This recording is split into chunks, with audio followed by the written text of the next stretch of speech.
Hey, yo, check it out. It's the one and only, never phony. Your big homie treat me like Tony. Peedi Crakk, live in effect with Mikey T, the movie star. Let's go, baby. Ring.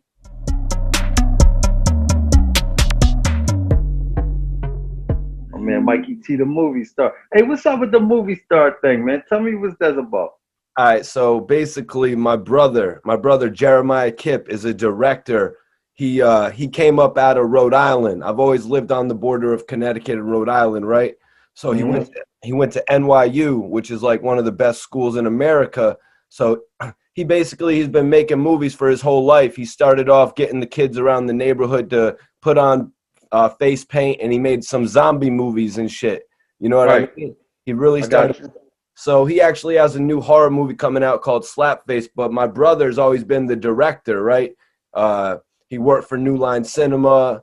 He freelances his own movies now. He put me in movies since I was like 4 or 5 years old, you know? So Okay.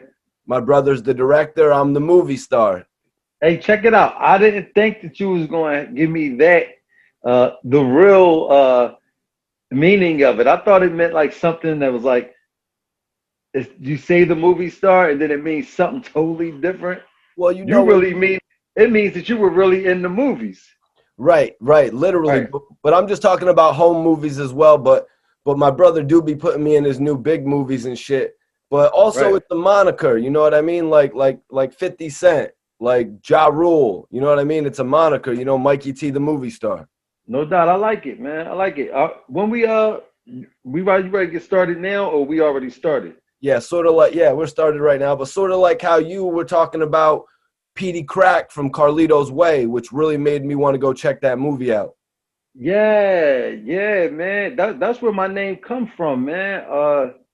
It's this thing with Fat Joe, man. No disrespect to Fat Joe, Joey Crack, the Dime, but he feel as though I stole his name, but I didn't. I got that from the movie Carlito's Way. It was a guy named Benny Blanco from the Bronx, and my back at that time, my name was Pedro Tequila, so I just freely said it in a verse like they used to call me PD Cracko, like Benny Blanco, just thinking nothing of it.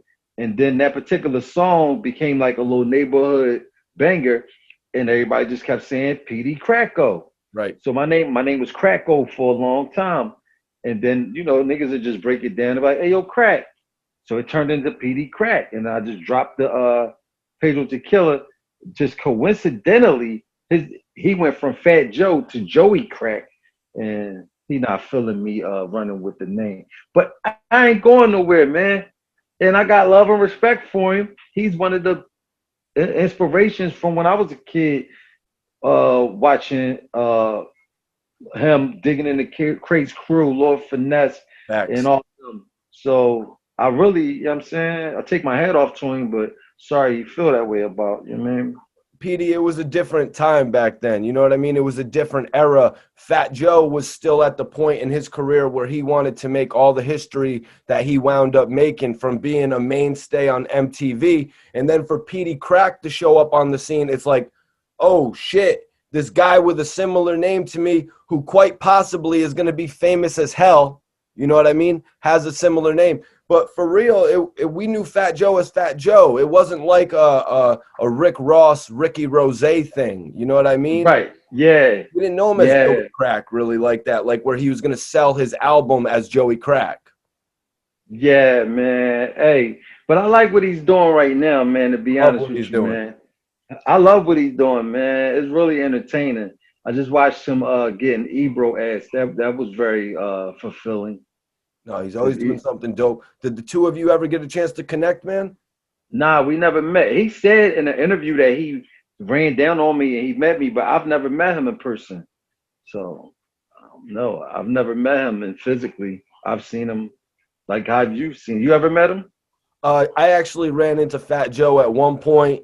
You know, I went through a bunch of BS issues at one point with Tony Sunshine. So when I moved to Florida, Miami, you know, Fat Joe is a main presence in Miami, right? Yeah, hell So, yeah. so when I seen him at club, it might have been Mansion. When I seen him at Mansion, I had to go and walk up to him and tell him, yo, I'm Mikey T, the movie star. My bad about all that shit. I'm glad I'm actually getting a chance to say this on camera now. Right, yeah. Sometimes you can speak this shit into existence, though. You know, Peedi. Hey, well, I think let me he'll say have, this. I would love to meet him. Honestly, I've always looked forward to meeting him, and I believe that day will come that we meet, and I think he'll fuck with me because I fuck with him. You know what I mean? He's a big homie. It would be a pleasure. But on his end, I don't know how he feel about me. But I think he'll fuck with me once he meet me. You know yeah. what I mean? But yo, man, I appreciate you coming in to speak with me for No an doubt. interview, man. I want Yeah, to, let's get into it. yeah, man. I want to take it back to the beginning. You know, I've interviewed a lot of Philly artists.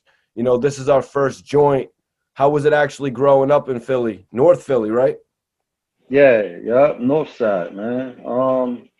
It was definitely an experience, man. I'm an only child, so uh, I don't know, man. It was a different experience. You know what I'm saying? A worthwhile experience, though. I definitely appreciate it, but it was a rough ride, man. Definitely a rough ride. Lost a lot of homies and just seen a lot of stuff that all of us did. All me and everybody that from at my age that came up with me. We seen a lot of stuff, man. You know what I mean? And to still, I'll be real appreciative now to be at this age and to still be able to be functional mentally and physically. You know what I'm saying? And still have opportunity and to be who I am is like a super blessing. I'll be having to remind myself to be thankful because when I look around, a lot of homies is gone. A lot of people who had the same dream as me didn't even get a chance to make it and in jail or whatever, or just life just took a bad turn. And I'm just blessed, you know what I mean? But Philly is Philly, man. And I'm not here to say like it's something is worse than anywhere else. It's bad all over. But just that particular experience I went through in Philly is definitely, definitely something that could go in a movie. You know what I'm saying? So being a more cultured artist now, seeing the world, can you tell me what it was like building your name in Philly compared to like the advantages you could see that others would have elsewhere, like New York, Miami, Los Angeles? Um, Philly rough. Building a name musically, you mean? Like in the Right. industry? Yeah. Tough, tough, real tough, man. Cause Philly, I ain't gonna say we there's a lot of haters here or we just hate on each other, but it's really hard to get a large amount of people to all fuck with you when you ain't nobody yet. You know what I'm saying? If you get a following here, once you get a following here, man, if they love you, man, they say if you can make it in Philly, you can make it anywhere. And I think because of them being so hard, that's why we rap so good. That's why we had so many great rappers. We got a lot of good rappers, and everybody credit us on how we got some spitters here in Philly. I don't think it's nothing in the water. I think it's because it's so much pressure and the bar is so high that you gotta rap good. You gotta step your game up here. It ain't no lazy playing around shit.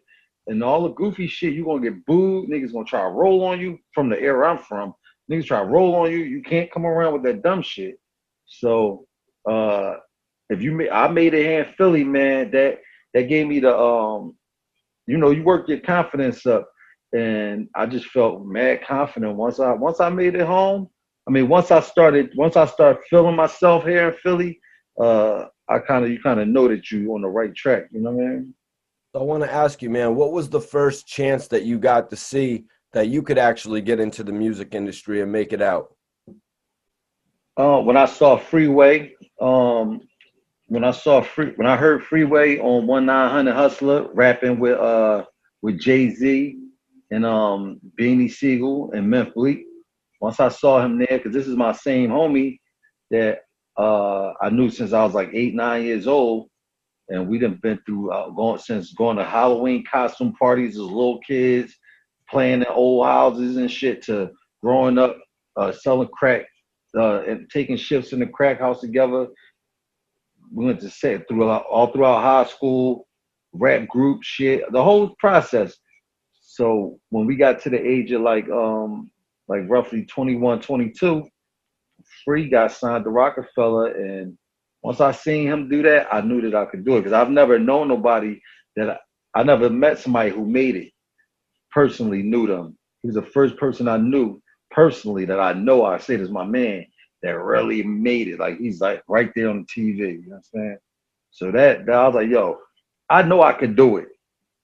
That's my man. He did it, and he's right next to me a couple minutes ago. So I'm about to go do this shit too. You know what I mean? Can you tell me about how Freeway helped you in your situation with Jay-Z? Is that how it went? Could you explain it to me? It's not exactly how it went. That's not exactly how it went. But I'm gonna tell you, look, because this is funny you said that because I just heard Free say something in reference to this in an interview recently, and me and Free like this. We was just in the studio the other day. We always talk. I just got off the phone with him like 5 minutes ago. It's my brother. Free. But we know that we gonna be real and we gonna be honest with each other. You know, everybody. It's three sides to every story. You know what I'm saying? Facts. Everybody got their way of seeing the way it went. So this is my way that it went. But he did correct me on something that I left out, which is very true. Because in interviews in the past, I would always say that I told him that I grew up with Free, but he didn't bring me up Roc-A-Fella. I feel more so that Oskino and Sparks gave me more push to meet Dame and more support on helping me get signed. But the truth is, more so, is that way before anybody got signed to Roc-A-Fella, back in the day, our manager that me and Freeway was in a group, we had a manager and we was in a group called Ice City, and they took us up to New York, right? Freeway didn't bring me up there. Somebody took us up there because we were a group together, and we all rapped for Jay and Dame in front of Jay and Dame.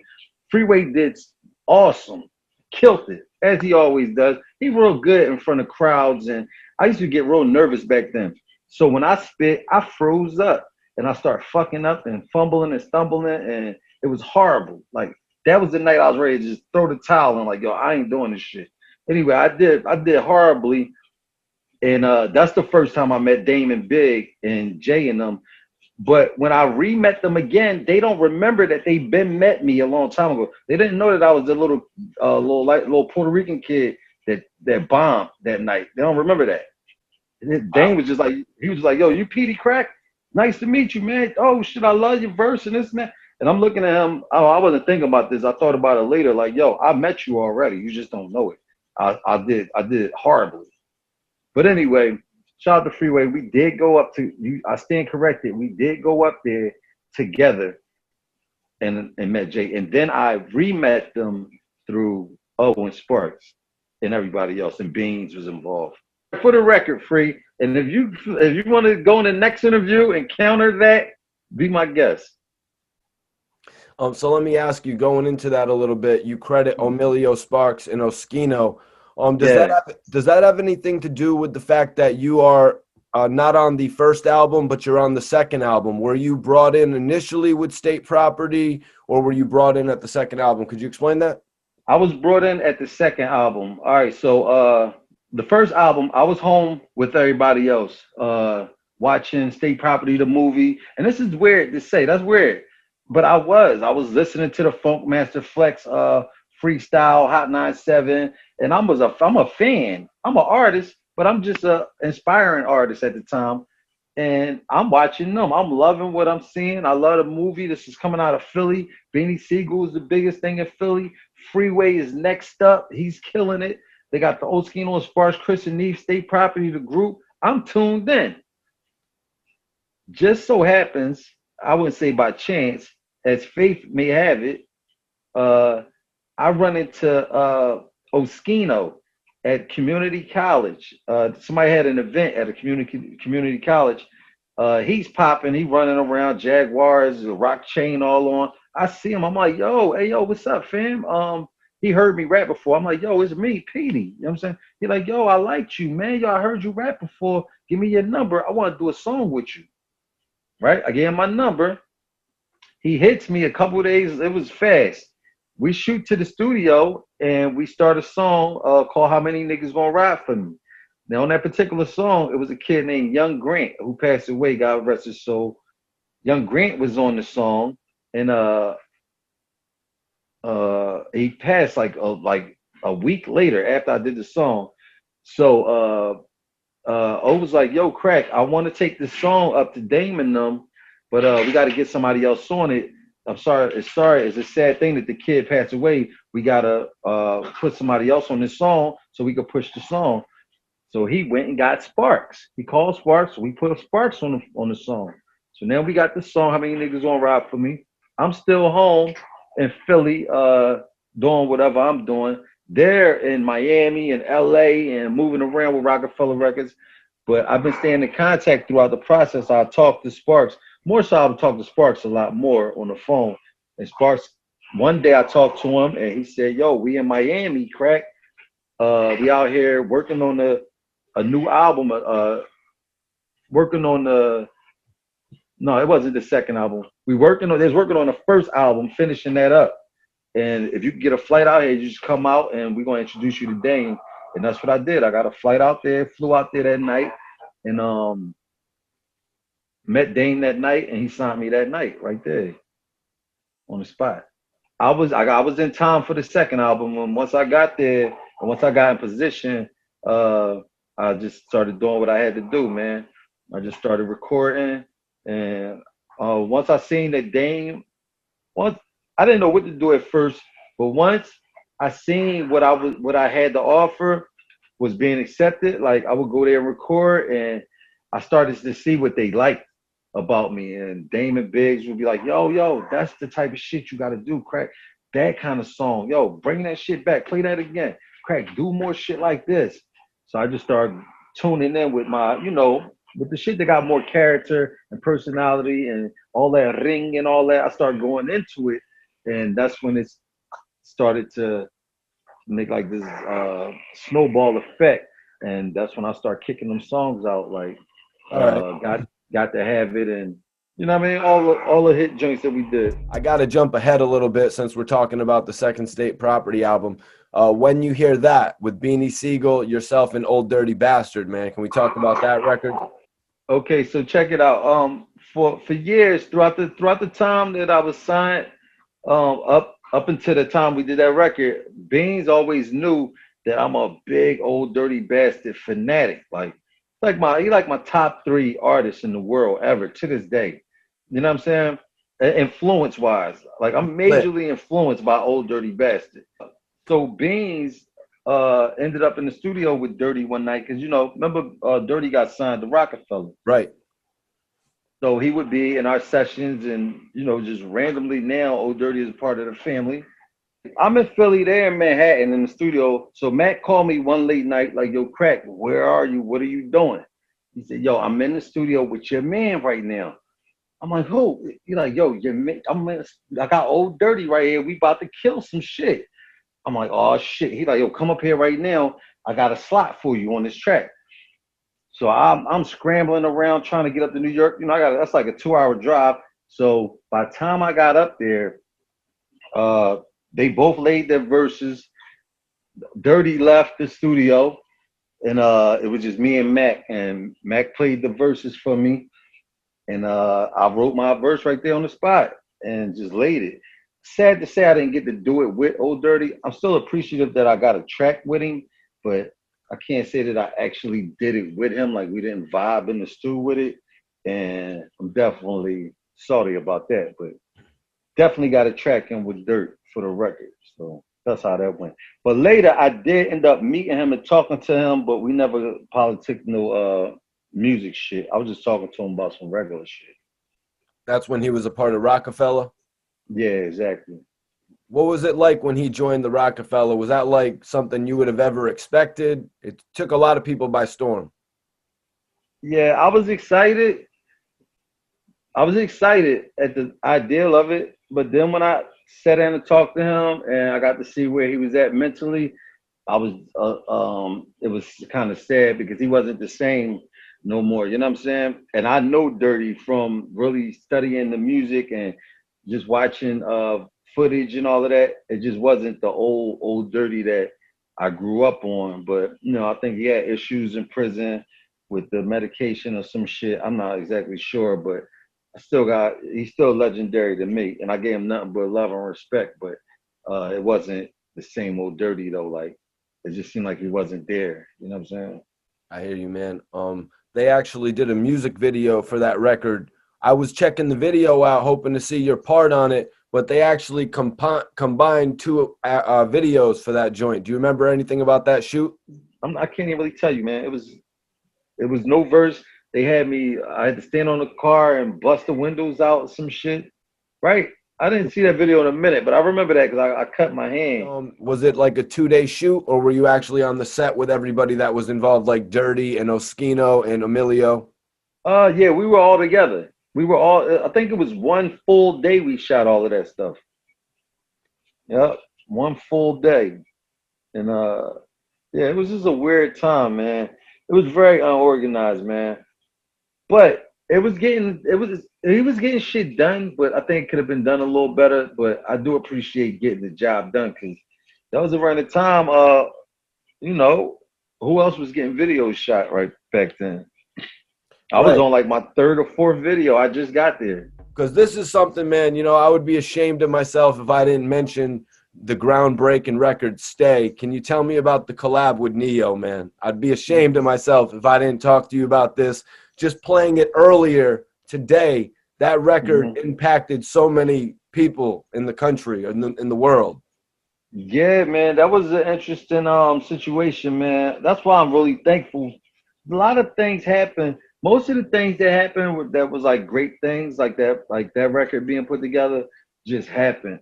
It wasn't like a big effort or a well thought out plan to try to come up with something great. It was just a natural, organic situation that just fell into place, and that's how most good things happen. Well, in my situation, whenever I really sat down and tried to focus on doing something big or trying to like really make a hit record, that never works that way.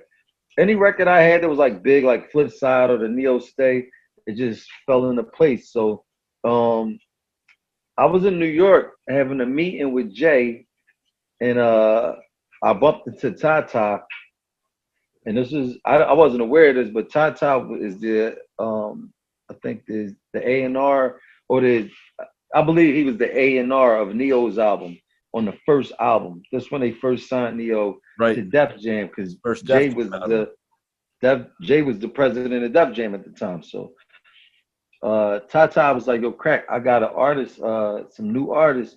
He's a crazy songwriter, but he's about to put out an album. I need a verse from you." So this was around the CD times where somebody burn you a CD on a blank, and you take the CD home and go right to it. So I said, "Cool, let me get the CD and I'll go home and I'll come back up and record it." He said, "Nah, I need it right now. Like I need it like right now." So I said, "All right, fuck it." I was with my manager, and at the time, and it was mad snow outside. We in the middle of Manhattan. It's like winter snow, like crazy cold winter time out there. We grabbed our coats and just left the cars parked and walked from the Universal building over to Times Square, where it was a studio, and he had it all set up already. Guru was in there engineering, and me, Tata, my manager, and Guru. And he played one record from Neo that was cool to me. I don't know if I heard that record ever again, or maybe I did.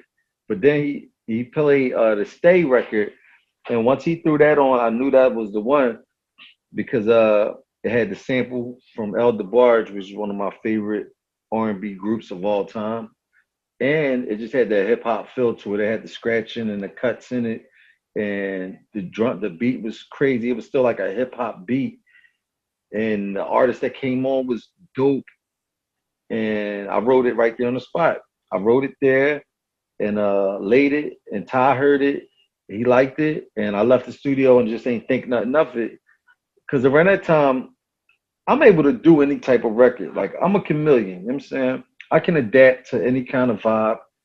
But my preference, especially around that time, was like some real gritty, grimy hood rap. Like, you know what I mean? Gangster shit.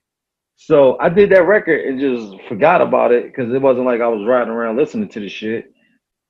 And like a week, couple weeks to a month later, they called me. I was in Miami, Tata called me with Jay on the line and said like, "Yo, that song is #1 on the radio right now in New York, and we about to shoot the video, so you got to get ready." And that's how that went. Right. So this is after basically Roc-A-Fella split, Jay-Z and Dame Dash, Roc-A-Fella, This this Dame was Dash this was Music Group. this was after the split. That's what made it iller to me too, because we had a lot of success before the split. Everybody had their own little form of success and felt like pretty much like we achieved something. Like, Chris and Neve had the No Better Love and Can't Stop, Won't Stop. And Beans, you know him, he had all numerous hits and He had everything. about 3-4 albums and he had everything going on, movies and He could have shit. went anywhere. Right. Um, I was on flip side, and I had the When You Hear That, and I was just bubbling in the streets. So when they split, it was kind of everybody's shit situation was just up in limbo and wasn't sure where he was gonna go with it. And I was even a little nervous about what direction I was going in. So for that to happen, like that was the biggest record I've ever done. Happened after the split. So that really was that was an ill feeling too. Like it let me know that I still had it. Like I'm like, yo, I can still do it. Like even after the split, I got another hit record on my hands. So yeah. No, that's dope, man, because like you were saying, you could see like Beanie Sigel could have went anywhere. Young Guns already had their shit together with their albums. You came out with this single. So was there a situation that was proposed to you with Def Jam and the Prince of the Rock album? Can we talk about that? Um yeah, all right. So uh when the split happened, uh in the contracts, I believe it was in all our contracts, because I had a Def Jam Roc-A-Fella contract I was signed to. So in the contract, it stated that if the parties, the owners, the CEOs or whatever, if they were to break up and sell this company, that you can't sell the artist with the company. So when they sold Roc-A-Fella or whatever they did when they split up, it was a voided contract and everybody was free. Well, I know I was free to go my way. So right when that happened, I had a meeting with Dame. And at first, I think he assumed that I was going to stay with him, just to stay with him. And I'm very appreciative of working with him, but at the time, I felt things could have been done for me. So I was willing to leave unless he told me that he was willing to do more. And when I had a meeting with him and he told me what he was able to do, it just wasn't enough for me. So I just left. And honestly, right after that, I was just really thinking I was looking for another label. Other labels was hollering at me, but I was just trying to just wait and see who was waiting for my lawyer to give me the green light, like, yo, you should go with this. But just so happens we bumped into Jay again, and Jay was like, "Yo, Peedi don't gotta go nowhere. He can stay here with me. He want to stay at Def Jam. Tell him to come back over here. We'll finish his album at Def Jam." And that's what happened. Had a meeting with him one night. He's like, "Yo, stay here, finish the album, man. Finish what you started." And that's when I back on the Def Jam train and did the Neo joint. That's how that happened. That's what's up, man. I really think Jay actually saw your worth. You know what I mean? You didn't really choose any sides, but you came back and showed that you were going to be a presence in music, man. So I got to ask you though, when you're doing the record for Neo, so you weren't technically in the studio with Neo, it was Nah, the I, CD. I didn't even know what he looked like. Did they film your music video separate as well? Because you did. Nah, we shot that together. Okay. Yeah, I met him at the video shoot. We All met right, at the shoot. Like I flew to LA one morning and I get to the location and they had trailers and shit all around. So big budget shit. Def excuse Jam. me. Yeah, it was some big budget shit for sure. And I go on his trailer and he's in there like practicing dance moves and shit.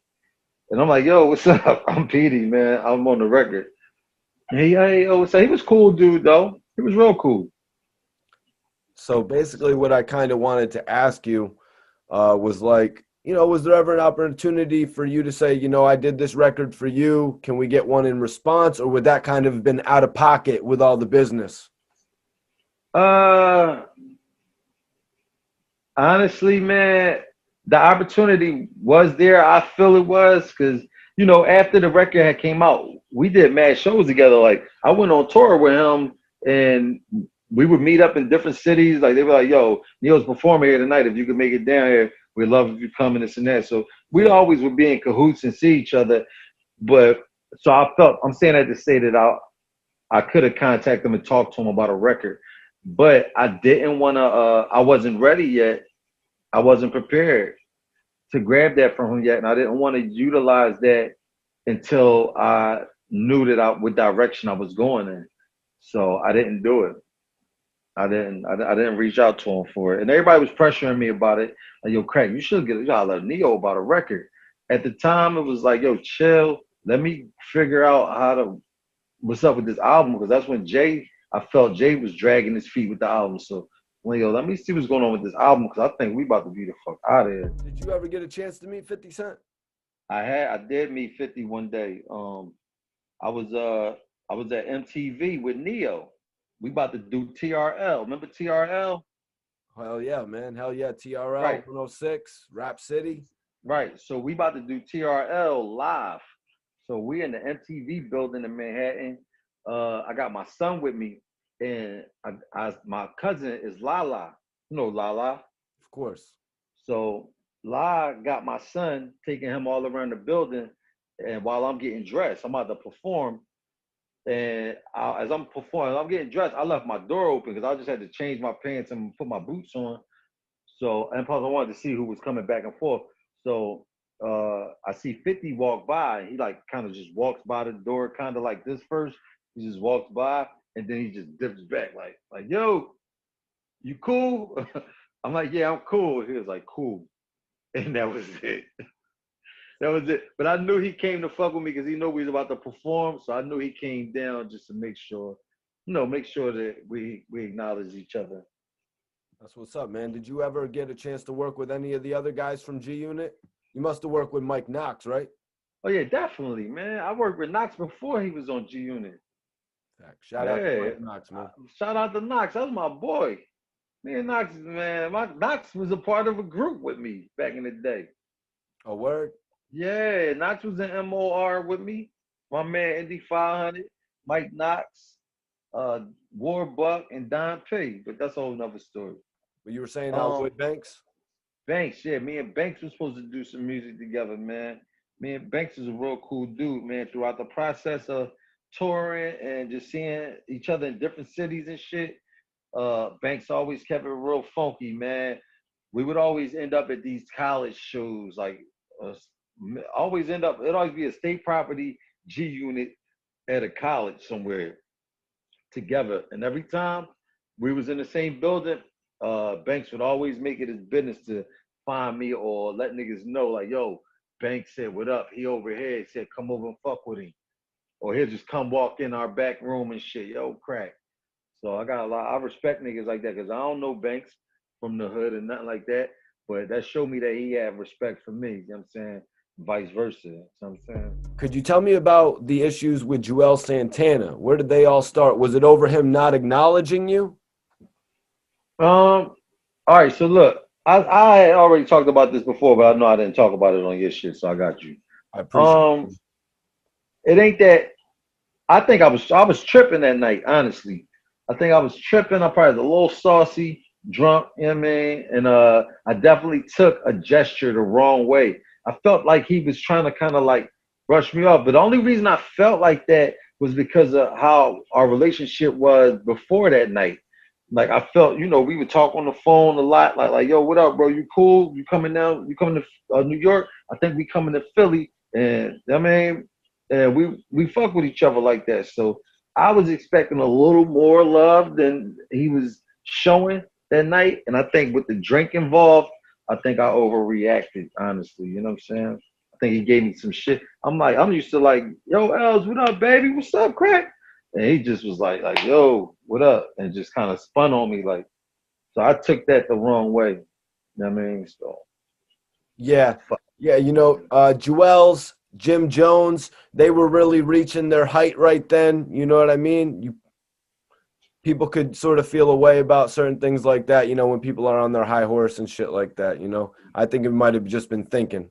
yeah, I think I was tripping because I was a good dude, man. To be honest with you, man. All of them dudes at Dipset was always really, really thorough, man. For real. I think it might be a Harlem thing or something because they was always real cool dudes, man. My Right. nigga Even Jim Britt. Jones, mad cool to me. Who? Even Jim Jones, mad cool to me when I met him in Miami. My nigga is Britt, Cam, Freaky, Juelz. Fucks with him. Well, I've actually done interviews with Freaky Zeke. That was actually my first interview. Sen City, 40 Cal. Jim Jones Yeah. gave me a bit of an interview, but he was like, "Yo, Mikey, we don't do interviews." I'm like, "You're gonna do this interview?" But nah, Jim Jones is a good ass dude, man. I got a great couple stories about him, man. But I want to ask you, Petey, you were adamant. Why were you so adamant about saying that this has nothing to do with Jay-Z or Def Jam on that record? Why did I say that? Is it because you were Oh, just because starting a not relationship? nah, I said that because uh it was already a little issue going on with Cam and Jay. Remember, Cam and Jay always had Right. the little feud. So I think at the time I was just didn't want anybody to confuse that with me doing this on some I'm with Jay and fuck y'all type of vibe. This ain't got nothing to do with the Jay-Z shit or none of that. This was a personal thing that I was wrong about. You know what I'm saying? So that's why I said that. Nah, Petey, man, you're a big man to, admit when you're wrong and shit like that, bro. I can respect Hey, it. come on, man. That's my responsibility. You know what I mean? I apologize to him too. You know what I'm saying? Apologize to Els for that, man. Cause that and plus I really take my hat off to him because when I did get on that bullshit, he didn't even say nothing crazy about me. People asked him about that in the interview one time, and I think he was just like, they're like, yo, what's up with Peedi Crakk, man? Coming at you and shit. He's like, yo, man, I don't know what's up with Crack, man. He could have got disrespectful and said, like, yo, man, fuck Crack. But he ain't say shit. He just kept it regular. Like, I don't know what's up with him. I take my hat off to him for that. You know what I'm saying? Yeah, that's maturity right there, man, on both of your ends. But I say that to say, like, because you two, like you said, it was always like, yo, hey, Els, what up? What was the situation when Dipset actually linked up with Roc-A-Fella? What do you remember most about it? I know Diplomatic Immunity album came out right around the time of your album. Yo, I was loving it because, like I said, they were some cool ass niggas, and we just all clicked up real good. I mean, at least I know I did with them a lot. I don't know who wasn't feeling that they was there.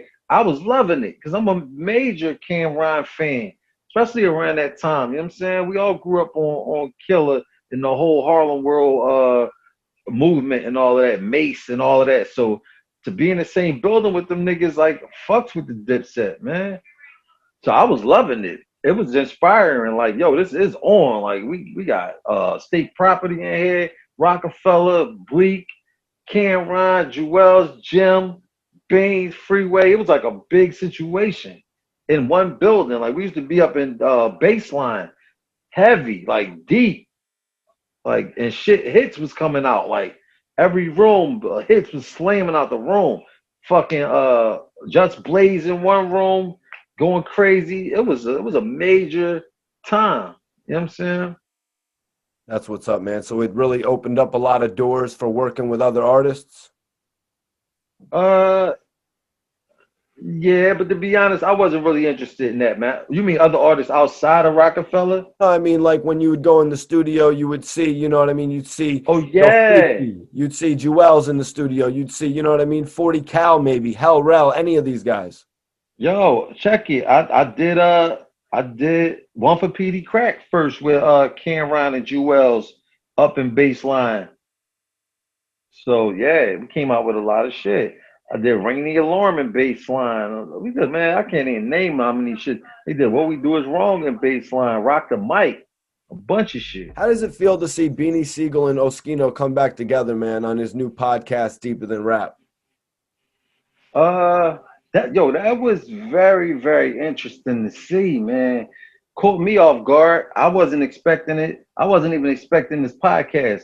And to be honest with you, I was looking at it a little funny at first when I first heard about Oskino having a podcast. Because I was like, yo, how O gonna have a podcast? He ain't gonna let nobody talk. I was like, yo, O ain't gonna let you get a word in.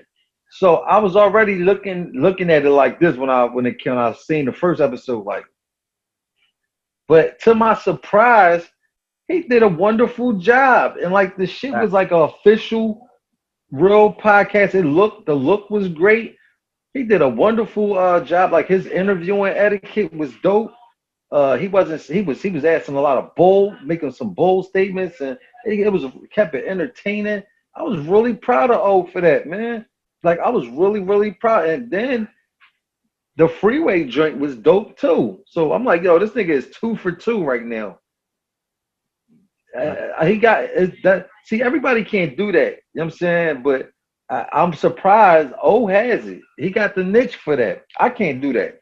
I can't talk that long and asking questions. I can answer questions, but it's easy to answer questions because the person that's asking you, they the ones who got to think of the shit to ask you. I'm just counteracting. I'm a good counteractor. Big shout out to O. I'm waiting for him to call me. I'm going on. At first, I wasn't. I was like, yo, I ain't going on that.